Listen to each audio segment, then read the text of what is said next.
ถ้ากันบ้านเนี่ยก็ไปพอเจ้าวาดวัดหนูไปวัดอันนึงที่มันเป็นทำข้างข้าวทำเจียเหรอย่างไปมาดำไรบัดนี้ก็เลยไปหาเจ้าอาวาสวัดกลับไปหนูก็ไปสวัสดีหลวงพ่อสวัสดีค่ะหลวงพ่อแล้วพี่ปัดก็สวัสดีเจ้าหลวงพ่อพี่พิมพ์ก่อนสวัสดีครับหลวงพ่อเรียงคิวกันไปเลยก็บุ้งน้องมาต้องเว้านั่นแหละก็สวัสดีหลุดเลยความให้เดียงสาของน้องธิดาลาวก็ให้เกิดคำว่าเข้าวัดต้องสวัสดีหลวงพ่อสบายดี FC แฟนคลับทุกทางที่เคารพและนับถือเป็นญาณสูงคลิปนี้ก็มาพบมาพ่อกันอีกคลิปนึงก็แล้วกันทานผู้ชมเนาะตอนเศร้าๆแบบนี้มาติดตามข้อมูลข่าวสารมื้อเช้านี้คลิปนึงเฮาก็เฮ็ดไปแล้วรายงานอาการเจ็บไข้ได้ป่วยบ่สบายเนื้อบ่สบายคิงของลูกสาวธิดาลาวให้พ่อแม่ FC ได้รับได้ฮู้นำกันเนาะได้ทราบทั่วถึงกันว่าเนาะอีกมื้อ2มื้อนี้อาจจะบ่เห็นความสดใสของน้องธิดาลาวเพราะว่าน้องเป็นหวัดเป็นไข้เนาะเป็นยังโชคดีหน่อยนึงอาจจะบ่ถึงมือหมอเนาะซ้ำนี้เฮาก็น่าจะปินจะปัวกันอาการกันอยู่ทั้งบ้านทั้งซองก่อนน่าจะได้แต่อยากพาทุกคนย้อนหลังไปมือวานนี่ทานผู้ชมมือวานนี่มันมีคลิปนึงหลุดออกมาจากช่องของยายอรุณเนาะหรือว่ายายรุ่นทานผู้ชมซี่แฟนคลับหลุดออกมาตอนนั่งรถอยู่นั่นละธิดาลาวกับเล่าวิรกรรมของเพิ่นเกิดขึ้นสดๆฮ้อนอยากจะไปเที่ยวสถานที่ท่องเที่ยวแห่งหนึ่งมันเป็นถ้ำเจียว่าซั่นเด้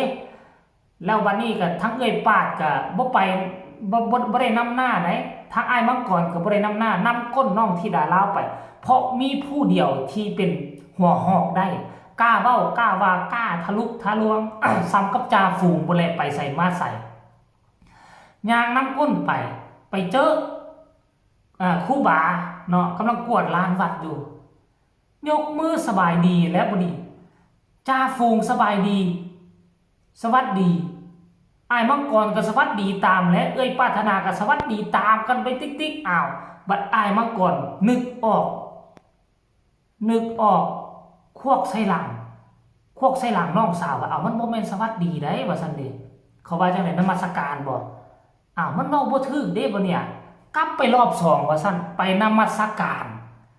โอ้ยยายลุงก็ถามว่ากลับไปรอบ2แล้วนมัสการแล้วเฮ็ดจังได๋ต่อนางบ่หรือยืนคือเก่าว่าซั่นเอาแล้วต้องนั่งเด้อว่าซั่นเห็นบ่ยายลุงก็สอนไปต้องนั่งแล้วบ่ได้ถามพระเพิ่นนั่งหรือเพิ่นยืนใครแน่หน่อยนึงคันพระนั่งซุมเจ้าไปยืนแล้วก็นมัสการเพิ่นมันบ่ควรได้อยู่ทางลาวกับไทยคือกันนั่นแหละแต่ว่าคนเฮาเนาะด้วยอายุยังน้อยเข้าวัดเข้าว่ากับยังบ่ฮู้กฎฮู้เกณฑ์เพราะปานใดก็หวังว่า FC แฟนคลับคงจะบ่เครื่องคิดเครื่องใจดอกเด็กอายุ11ปีคือ11ปีท่านผู้ชม FC แฟนคลับรายละเอียดต้องให้ไปฟังจากหูส้มจากตาขออนุญาตยายรุ่นกันแล้วกันไปส้มคลิปนี้แล้วผมเจ้าหัววุ่นอยู่ท่านผู้ชมถ้ากันบ้านเนี่ยก็ไปพอเจ้าวาดวัดหนูไปวัดอันนึงที่มันเป็นทำข้างข้าวทำเจียเหรอย่างไปมาดำไรบัดนี้ก็เลยไปหาเจ้าอาวาสวัดกลับไปหนูก็ไปสวัสดีหลวงพ่อสวัสดีค่ะหลวงพ่อแล้วพี่ปัดก็สวัสดีเจ้าหลวงพ่อพี่พิมพ์ก่อนสวัสดีครับหลวงพ่อเรียงคิวกันไปเลยก็บุ้งน้องมาต้องเว้านั่นแหละก็สวัสดีหลุดเลยสร้างเป็นเนาะสวัสดีหลวงพ่อถ้าไปวัดไปว่าอยู่ลูกหลานหมู่นี่ยังได้ไปสวัสดีกันยืนให้ดังลงบัดที่นี่ยืนยืนสวัสดีทุกคนเลยนางลงเด้อบัดรุ่นนางลงคุบเข่ายกมือประนมขึ้นนมัสการเจ้าค่ะหลวงพ่อตัวนมัสการมาก่อนแล้วพี่มึงก่อนนะเอาขึ้นมาเลยเอาพ่อแม่นมัสการหนูก็เลยไปกราบไม้แต่ยืนเก่าเป็นยังบ่ดังเอาหนูบอกฮู้โอ้ยต้องไม่รู้นะไปยืนสวัสดีไปยืนนมัสการคือเก่าบัดนี้พานั่งหรือพายืนบัดนี้พายืนกวาดใครอยู่ว่าเพิ่นยืนคันเพิ่นนั่งอยู่เก้าอี้ไปยืนนมัสการเพิ่นนี่ตกไก่เลยเด้เอาไม้เด้อบัดนี้เด้อคันไปเห็นพระสงฆ์องค์เจ้าเพิ่นเห็นไหมหนูไปสวัสดีครั้งนึงเพิ่นวางได้ล่ะลูกสวัสดีค่ะหลวงพ่อก่อนหนูไปนมัสการอีกบัดนี้นี่หยังหนูแล้วหนูก็ตอบไปว่าหนูอยากไปขึ้นทำข้างข้าวหนูต้องขึ้นทั้งใดถ้าหนูไปแน่มีการไปส่วนอีกพระมี พิ่นว่าจังไดล่ะบัดทีนี้ลูก เพื่อย่างขึ้นไปโลดหลวงพ่อกวาดเฮือนอยู่ อืมอ๋อหลวงพ่อเพิ่นกวาดลานวัด เอ้าบ่แม่นเฮือน อืม แม่นค่ะ อืมด่าลาวไปได้ทุกที่ แต่ว่าเป็นการตลกไปเลยไปไสก็ได้ สวัสดีหลวงพ่อโลดแล้ว จักสิว่าจังไดแม่นบ่แม่นบ่จักสิว่าจังไดแม่นบ่ จากสิว่าจังได๋นะ นี่คือความให้เดียงสาของเด็กน้อยอายุ 11 ปี ท่านผู้ชม FC แฟนคลับก็หวังว่าทุกคนคงจะบ่ตำหนิติชมหลายเกินไป เพราะว่าอันนี้คนบ่ฮู้ก็คือคนบ่ฮู้เนาะแต่ว่ายายรุ่นก็ดีเด้บอกสอนหลานโอ้ยเฮ็ดแนวนั้นเด้อเฮ็ดแนวนี้เด้อและค่อยก็เชื่อว่าผู้หญิงคนนี้บ่เฮ็ดให้พ่อๆแม่ๆผิดหวังสอนนางคำเดีย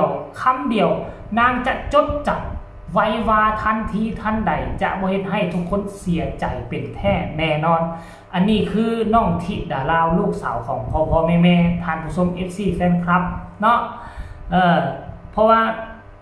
อยู่ในนี่น่ะมี FC ทั้งโอ้ยไทยลาวเบลเยียมฝรั่งแล้วก็อเมริกาไม่ล่าสุดนี่ก็คือเยอรมันคนลาวของเฮาก็อีกจักหน่อยนึงก็จะได้เห็นน้องธิดาลาวกลับคืนไปใช้ชีวิตอยู่ทางเมืองลาวเพราะว่ามีความจำเป็นทางด้านข้อกฎหมายเนาะถ้าหากว่าพ่อผู้แม่เพิ่งอยากได้ลูกสาวมาเป็นบุตรบุญธรรมอยู่ทางประเทศไทยต้องได้ทำตามข้อกำหนดกฎเกณฑ์ของกฎหมายลาวฉะนั้นพ่อผู้แม่เพิ่งจะต้องเดินทางไปอาศัยอยู่ทางสวรรณเขตจักระยะหนึ่งท่านผู้ชมบางคนก็ยังบ่ทันฮู้เนาะ FC หน้าใหม่คนลาวหน้าใหม่ว่าน้องธิดาลาวเป็นไผมาจากไสเนาะก็คือเป็น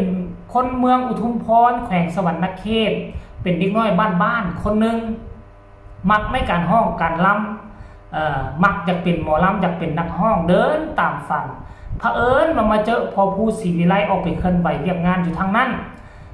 ก็เลยเห็นความสามารถของน้องอยากเอามาเลี้ยงมาดูอยากเอามาต่อยอดเนาะเอามาอยู่ได้ประมาณ 2-3 เดือนก็เฮ็ดให้มีกระแสโด่งดังทั้งสองฝากฟังน้ำโขงยังบ่พอโด่งดังมาฮอดอเมริกาฮอดเบลเยียมฮอดเยอรมันฮอดฝรั่งเศสปัดโทนี่มันคือเรื่องราวมหัศจรรย์ของเด็กน้อยดินแดนแห่งล้านสร้างคนนี้ท่านผู้ชม FC แฟนคลับคลิปนี้เจโบเล่าก็นำเสนอเพียงแต่ซ้ำนี้ก็แล้วกันฝากทุกคนกดไลค์กดแชร์กดติดตามเอาไว้ให้แน่เพื่อจะบ่พลาดในคลิปต่อไปที่สำคัญอย่ากดข้ามโฆษณาผู้ใดมีคำตำหนิติชมคำคิดคำเห็นอยากส่งข่าวมาหาเจโบเล่าโดยตรงก็สามารถส่งมาทางใต้คอมเมนต์นะจะไปอ่านทุกคอมเมนต์แต่อาจจะบ่ได้ตอบทุกคอมเมนต์เด้อเพราะมันมีหลายเกินไปสำหรับคลิปนี้จบเอาไว้เพียงส่ำนี้ขอกล่าวคำว่าสบายดี